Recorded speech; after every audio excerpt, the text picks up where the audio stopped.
हमेशा 99% जो है मैरिजेस में पुरुषों का ही दोष होता है, इसीलिए ऐसी गलतियां भी हो जाती है। नमस्कार, मैं अलीशा, आप देख रहे हैं स्टेट मिरर हिंदी। एनसीआरबी के अनुसार 2021 में 70% सुसाइड पुरुषों ने किए।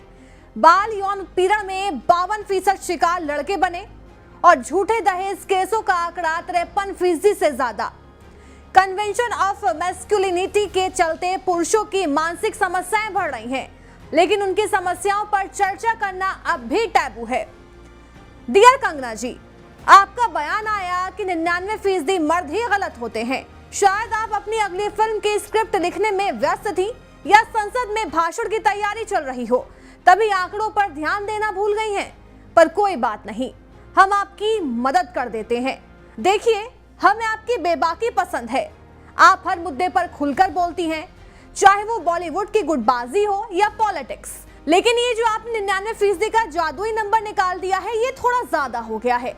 अगर आपने ये बयान थोड़ा सोच समझ कर दिया होता तो शायद हम पुरुषों की समस्याओं पर भी चर्चा कर पाते।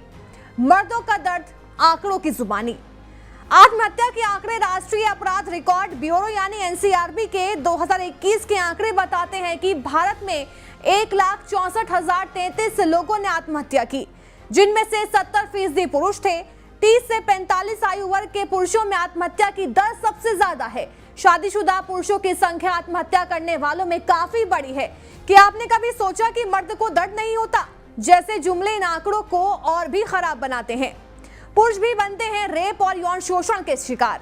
जी हाँ, ये सुनकर शायद आपको अजीब लगे, लेकिन पुरुष भी रेप और यौन शोषण के शिकार होते हैं। सुप्रीम कोर्ट के अनुसार मौजूदा भारतीय दंड संहिता यानी आईपीसी में पुरुषों के लिए रेप का कोई स्पष्ट कानून नहीं है। सेव इंडियन फैमिली फाउंडेशन यानी SIFF झूठे यौन शोषण के आरोपों की वजह से हजारों पुरुष मानसिक, सामाजिक और आर्थिक समस्याओं का सामना कर रहे हैं।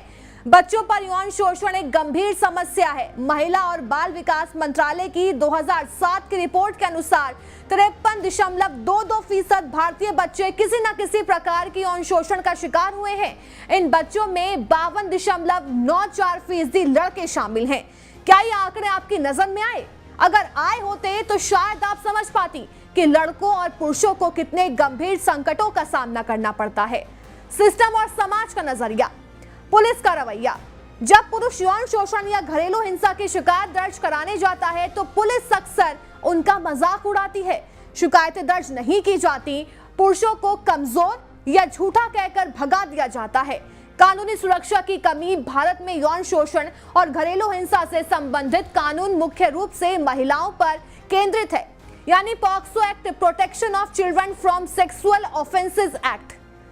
इस एक्ट ने लड़कों को बचाने की कोशिश की है, लेकिन वयस्क पुरुषों के लिए ऐसी कोई व्यापक सुरक्षा मौजूद नहीं। शादी एक आर्थिक संकट। आपने सही कहा कि करोड़ों रुपए की मांग की जा रही थी, लेकिन यह समस्या सिर्फ अतुल सुभाष के साथ ही नहीं। Save Indian family foundation SIFF की रिपोर्ट कहती है कि झूठे दहेज और रेप के मामलों में 80% से ज्यादा केस खारिज हो जाते हैं। नेशनल जुडिशियल डेटा ग्रिड यानी NJDG 2018-2022 के बीच 53% दहेज के केस झूठे साबित हुए। कन्वेंशन ऑफ मैस्कुलिनिटी का बोझ हमारा समाज मर्दों से उम्मीद करता है कि वो रोएं नहीं, शिकायत न करें और हर परिस्थिति में मजबूत बने रहें। मेंटल हेल्थ फाउंडेशन 56% पुरुष अपनी समस्याओं पर बात नहीं करते क्योंकि उन्हें कमजोर पुकारे जाने का डर होता है। भारत में यह आंकड़ा और भी ज्यादा हो सकता है क्योंकि यहाँ मर्द को दर्द नहीं होता जैसे डायलॉग्स रियलिटी में बन चुके हैं। क्या आप जानती हैं कि पुरुषों के लिए मानसिक स्वास्थ्य सेवाएं महिलाओं से कहीं ज्यादा मुश्किल है? आपके बयान की जिम्मेदारी। आपके पास एक बड़ा मंच है, लाखों लोग आपको सुनते हैं, लेकिन जब आप एक तरफा बयान देती हैं तो आप उन पुरुषों की समस्याओं को अनदेखा कर देती हैं जो असली पीड़ित हैं। महिला सशक्तिकरण और पुरुषों की समस्याओं के बीच संतुलन बनाना जरूरी है। समाज को ऐसा बनाना होगा जहां महिलाओं और पुरुषों यानी दोनों की समस्याओं को समझा जाए।